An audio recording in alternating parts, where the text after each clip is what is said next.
Alors, on s'est arrêté dans cette fonction de JavaScript. On a dit que JavaScript est un langage de programmation destiné pour le web et c'est un langage côté client, c'est-à-dire qu'il sera développé au niveau du client pour faire des applications et essentiellement faire des méthodes ou des formules mathématiques. Alors, JavaScript, c'est un langage qui est sous forme d'instruction, c'est-à-dire il est différent par rapport à HTML et CSS, qui sont des langages de balises, qui vont utiliser des balises, mais là, je suis sur un langage qui va utiliser des instructions, et qui va dire instruction, va dire aussi la création des fonctions. Alors, on va avoir des instructions, des fonctions, des formules mathématiques qu'on va les insérer par rapport à JavaScript ou par rapport à l'utilisation de JavaScript. Alors, JavaScript, il est aussi utilisé avec HTML et CSS.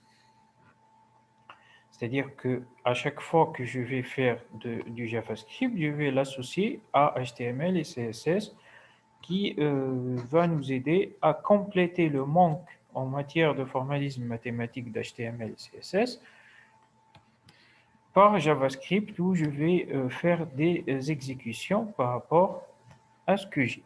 Alors, on s'est arrêté à cette fonction qui est un exemple d'ajout ou de faire une simple addition entre A et B et mettre le résultat sur S.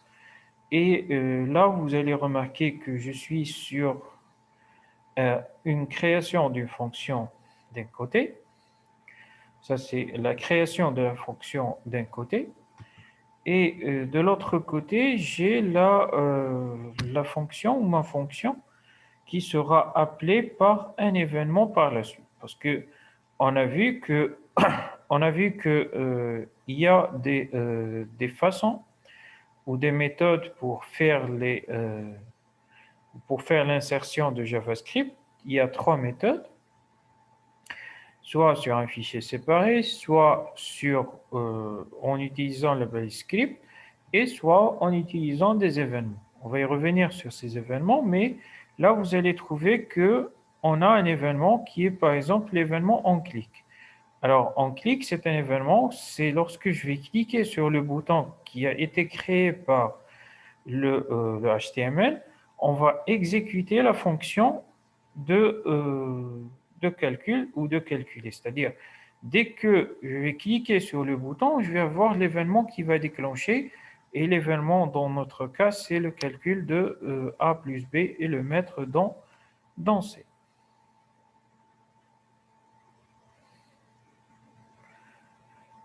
Alors, on va voir en détail quels sont les fondements de notre JavaScript ou de notre langage JavaScript et commençons déjà par les instructions. Alors, les instructions dans JavaScript vont être successives, c'est-à-dire que je vais devoir écrire des instructions dans la façon la plus normale possible. Je vais avoir à créer aussi des fonctions et ces instructions vont être des instructions déterminées, c'est-à-dire qui vont agir sur des paramètres. Attention, avec JavaScript, on a dit que ce langage de programmation, il est sensible à la case. Il faut toujours différencier entre les instructions écrites en majuscule ou bien en minuscule. Il est très sensible à la case, c'est-à-dire que je dois faire attention lorsque je vais programmer de ne pas faire d'erreur en matière d'instruction en majuscule ou là en minuscule, ou bien oublier une variable quelconque ou la mettre par exemple en majuscule ou en minuscule. Alors, les fonctions dans JavaScript vont se faire de la façon suivante. Vous avez un nom de la fonction et le nom de la fonction, c'est un nom choisi par l'utilisateur. C'est l'utilisateur qui va choisir le nom de sa fonction. Et le nom ici, il n'est pas uniforme, c'est-à-dire que je peux avoir n'importe quel nom de fonction. Je peux avoir n'importe quelle façon d'introduire le nom de fonction. mais à condition de rappeler cette fonction avec le même nom lorsque je vais l'appeler ou bien l'utiliser, soit par l'événement, soit par un appel. Je dois rapporter le même nom. Si j'ai appelé par exemple la fonction calcul, CAL, alors lorsque je vais l'utiliser dans mon programme, je dois faire appel à la même syntaxe, c'est-à-dire CAL. Et dès que je vais rappeler le nom de la fonction, que ce soit par événement ou bien par appel, je vais devoir exécuter le contenu de cette fonction. Alors, JavaScript, il est comme tout langage de programmation, il va utiliser des fonctions prédéfinies et ces fonctions vont être des fonctions générales. C'est-à-dire, je vais avoir cette fonction qui est sous la forme générale, c'est-à-dire, si je vais définir par exemple A et B dans la fonction précédente, je vais les mettre sous forme d'input, c'est-à-dire que ce sont des formes générales. Et je vais définir S comme étant A plus B d'une façon générale. Ici, je n'ai pas les valeurs de A ni de B, je vais les mettre sous forme d'input. Et lorsque je vais donner des valeurs pour A et pour B, je vais certainement obtenir la valeur de S de la façon la plus simple possible, en exécutant bien sûr cette fonction que j'ai appelée auparavant. Alors, notre syntaxe de base concernant les fonctions, on aura le nom de la fonction qui est choisi par l'utilisateur. Et puis, entre parenthèses, on va voir la liste des variables ou bien des valeurs utilisées pour exécuter cette fonction. Et là, ça rappelle un peu l'utilisation du langage C. Avec le langage C, je vais avoir presque la même syntaxe, c'est-à-dire le nom de la fonction, et entre les parenthèses, je vais avoir les variables qui vont agir dans cette fonction. Et puis, on va terminer par un point virgule dans, dans la fin de la fonction.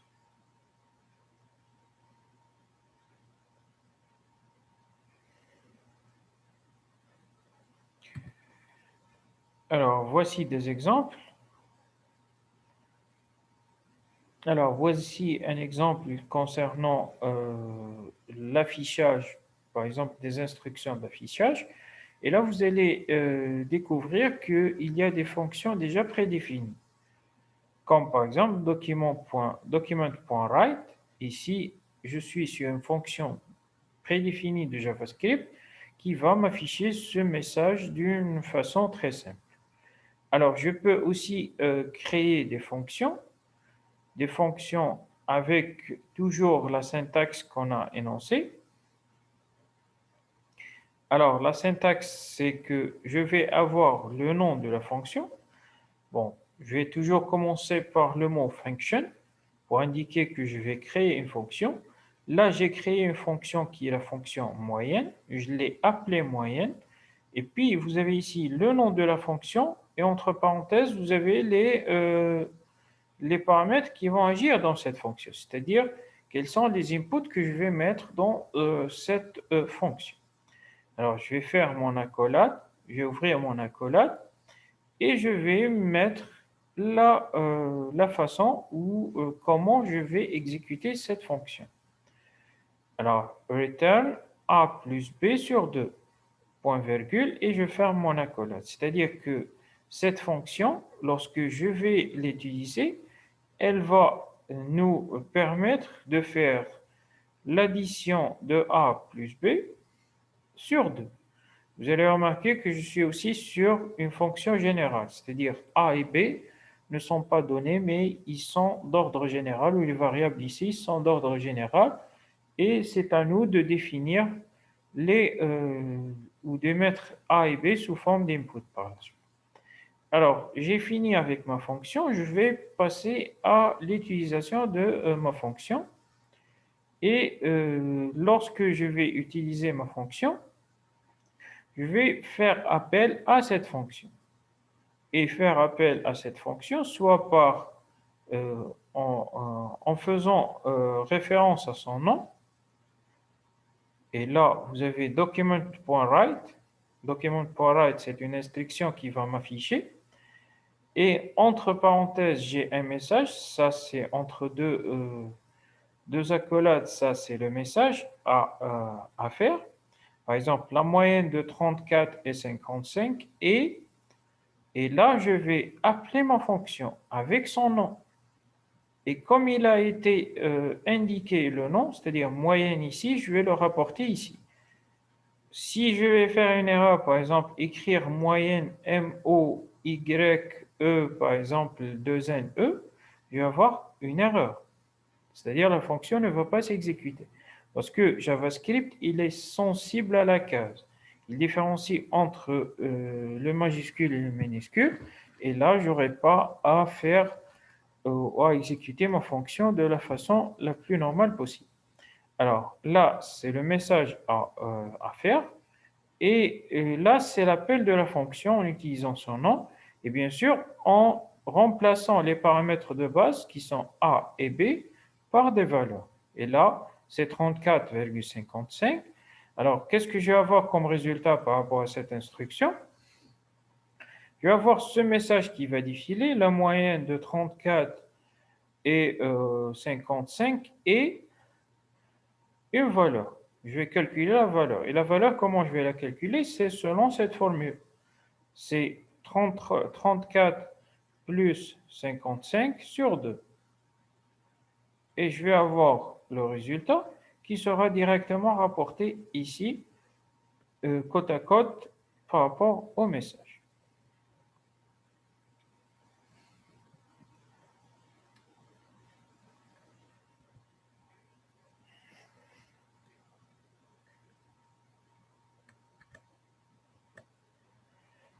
Alors, par rapport aux instructions, on a vu la forme générale des instructions et des fonctions. Passons maintenant aux variables et aux expressions. Alors, pour les variables, n'importe quelle variable dans JavaScript, il est sous la forme suivante, où l'affectation dans les variables, on va avoir le nom de la variable qui est égal à une valeur suivie d'un point-virgule d'un point-virgule directement. Alors, le nom aussi de la variable, il est choisi par les utilisateurs. La valeur, elle peut être de n'importe quelle façon, c'est-à-dire elle peut prendre des valeurs réelles, des valeurs logiques, un nombre fini. Tous les types des valeurs que vous connaissez, on peut les utiliser pour les affectations dans les variables ou dans le nom dans le nom de la variable. C'est-à-dire l'affectation peut se faire de n'importe quelle façon que vous voulez en matière de variables.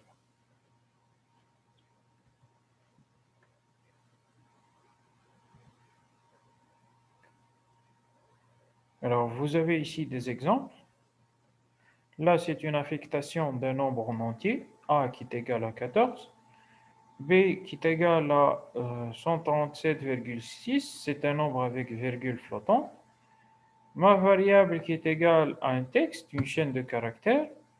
Par exemple, ma variable qui s'appelle test qui est égale à false, et là je suis sur une variable logique booléenne, soit true ou false. Soit la variable elle est égale à une fonction en elle-même, à une exécution d'une fonction, et là qu'est-ce que je vais avoir? Je vais avoir le résultat de l'exécution de cette fonction qui va être retourné dans cette variable. L'exemple, c'est moyenne qui est égal à function A1, A2. Et là, je vais créer la fonction en elle-même. Return A1 plus A2 sur 2 avec un point virgule et je vais fermer.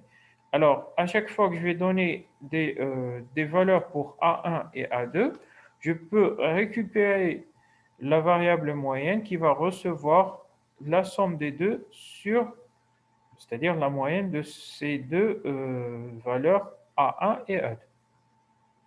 Je peux aussi avoir des variables de la façon suivante. Ce sont des valeurs ou des opérations. Par exemple, A fois 3 sur 2 plus B. Et la valeur de X va provenir d'un ensemble de calculs en utilisant les opérateurs arithmétiques qui sont par exemple l'addition, la soustraction ou autre.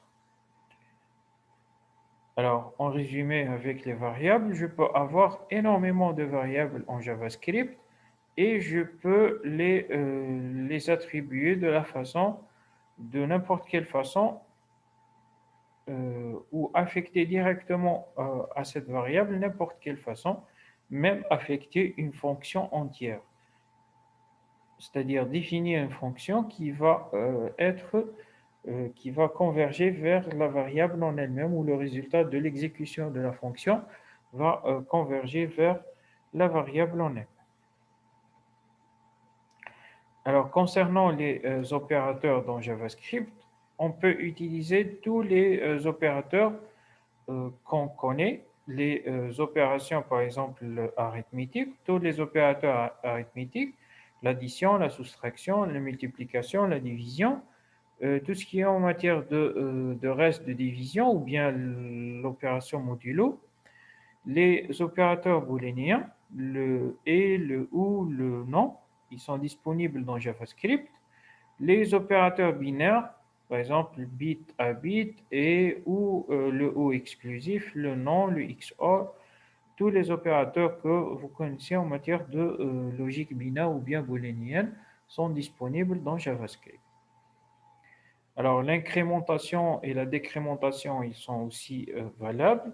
Les tests de logique, ils sont aussi valables sur JavaScript. Je peux les utiliser pour des opérations complexes dans JavaScript.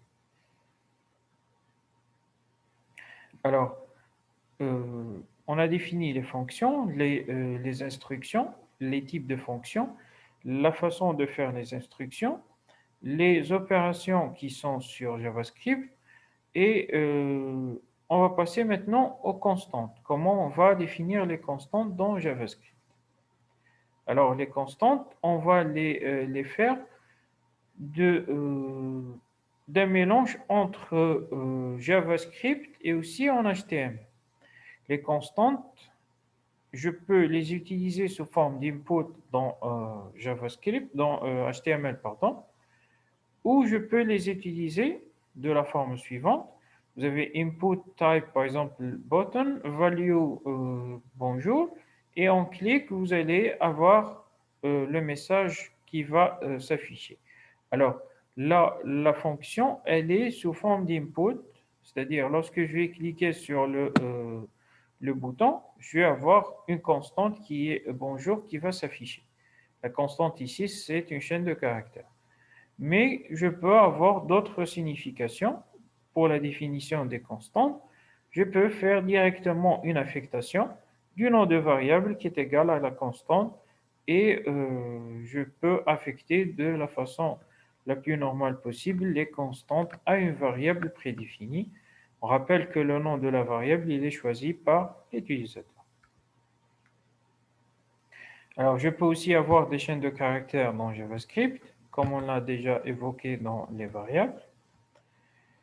Je peux aussi avoir des opérateurs de comparaison aussi dans JavaScript. Vous avez ici l'égalité et vous avez la syntaxe qui est d'un côté et la description de l'autre. Vous avez par exemple, est-ce que A il est égal à B? Je vais avoir la syntaxe suivante. Pour effectuer ce texte, est-ce que A il est égal à B? Je vais avoir le signe de dollar A qui est avec la double égalité, le signe de dollar du B. Là, je suis en train d'effectuer un test. Est-ce que A il est égal à B ou pas? Et vous avez d'autres opérations, par exemple strictement plus petit, strictement plus grand. Est-ce qu'il est plus petit? Est-ce qu'il est plus grand? Et est-ce qu'il est différent ou du type par rapport à la logique boolénienne ou pas?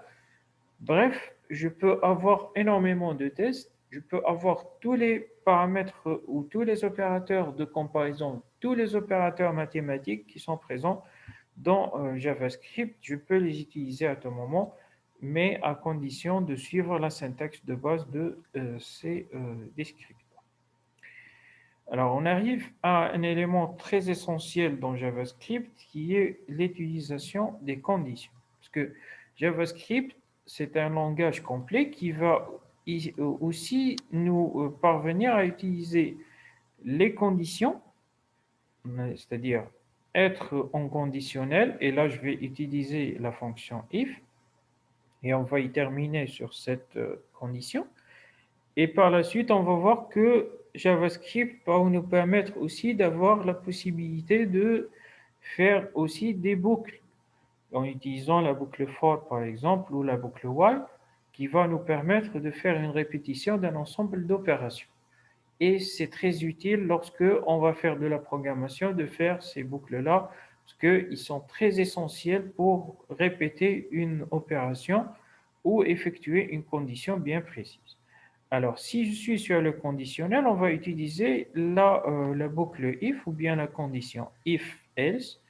Et comme vous avez l'habitude de voir dans le C, on va pouvoir utiliser presque la même syntaxe. On va avoir if, C, vous avez le premier cas, else, vous avez le deuxième cas, et ainsi de suite jusqu'à balayer tous les cas.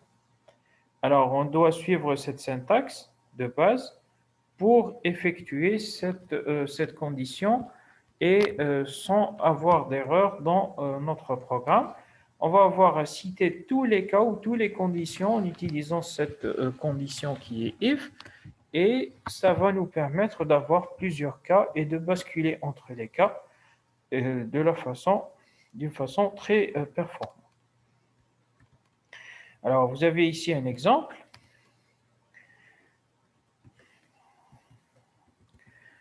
Alors, on va détailler cet exemple et s'arrêter ici. Alors, vous avez un exemple de condition. Vous avez ici une variable qui est sous forme d'input. Prompt dans JavaScript veut dire que je suis en train de demander d'entrer une chaîne de caractères. C'est-à-dire, je vais afficher entrer un nom d'animal pour qu'il sera affecté dans le nom. C'est-à-dire la variable nom ici, c'est une variable qui va recevoir ce que je vais taper dans le clavier. Alors, une fois que j'ai tapé un nom d'animal, je vais le comparer en utilisant la boucle if ou la condition if. Alors, si if le nom, et ce nom c'est quoi? C'est la variable que j'ai entrée. Si le nom il est égal à chat, je vais faire une alerte miaou. Alors, la fonction alerte, c'est quoi? C'est une fonction prédéfinie aussi. Et la fonction prédéfinie, la fonction alerte, elle va nous afficher un message. C'est-à-dire, la fonction aura toujours le nom de la fonction avec les paramètres. Alors, cette fonction alerte, qu'est-ce qu'elle va nous afficher? Elle va nous afficher ce qui est écrit entre parenthèses. Alors, si le nom ici, il est chat, on va afficher sur l'écran miaou. Alors, si ça, c'est la première condition. On a terminé avec la première condition. La deuxième condition, si le nom il est égal à chien, alors aussi, on va afficher un autre message qui est une alerte par rapport au chien. C'est le deuxième cas. Le troisième cas, à chaque fois, je vais utiliser bien sûr else if. Alors, le troisième cas, qu'est-ce que j'ai? J'ai le nom qui est égal à pingouin. Alors, je vais avoir un autre message d'accompagnement. Et là, qu'est-ce que vous avez remarqué? C'est que chaque condition, vous avez une action qui va avec, ou une opération qui va avec. L'action Hadia peut être un message à afficher, elle peut être une opération à effectuer, une addition, une soustraction, une multiplication ou autre qui sera exécutée ici. Et en fonction de cette condition, je vais avoir un résultat qui sera affiché à l'écran. Alors, sinon, ça c'est le cas final. Là, j'ai balayé tous les cas. Hada cas 1, hada le cas 2, hada le cas 3. Dans tous les autres cas, je vais afficher ce message. Et non, notre cas va faire quoi? On va faire une comparaison, c'est-à-dire, je vais utiliser les opérateurs de comparaison précédents. C'est-à-dire, lorsque je vais taper un nom, le nom d'animal, c'est-à-dire chat. Par exemple, j'ai tapé C-H-A-T. Il va me comparer ce que j'ai tapé par rapport à ce qui est introduit en matière de nom. S'il va trouver que la variable que j'ai entrée, c'est-à-dire ce que j'ai entré ici avec la fonction, il est équivalent à la variable, il va directement afficher ce message-là. Et on va arrêter, bien sûr, notre défilement. Sinon, il va passer à la vérification ou la deuxième vérification, c'est-à-dire vérifier ce que j'ai tapé par rapport à celle-là. S'il va trouver une convergence parfaite, alors il va afficher ce message, sinon il passera pour le troisième cas. Alors, au troisième cas, on va répéter la même opération, faire la comparaison. Si on a une comparaison qui est parfaite, on va afficher le troisième message. Ou sinon, si je ne vais pas trouver de comparaison dans tous les cas, je vais directement afficher le message ou le dernier message. Alors, en résumé, dans ce cours, on a vu la syntaxe de base des fonctions, des variables, des opérations utilisées dans JavaScript et aussi de la façon ou comment employer la façon conditionnelle dans JavaScript. Alors, le cours suivant, on va voir les boucles et terminer avec ce langage JavaScript et aussi voir des exemples de TT et de TP comme des exercices réels de JavaScript.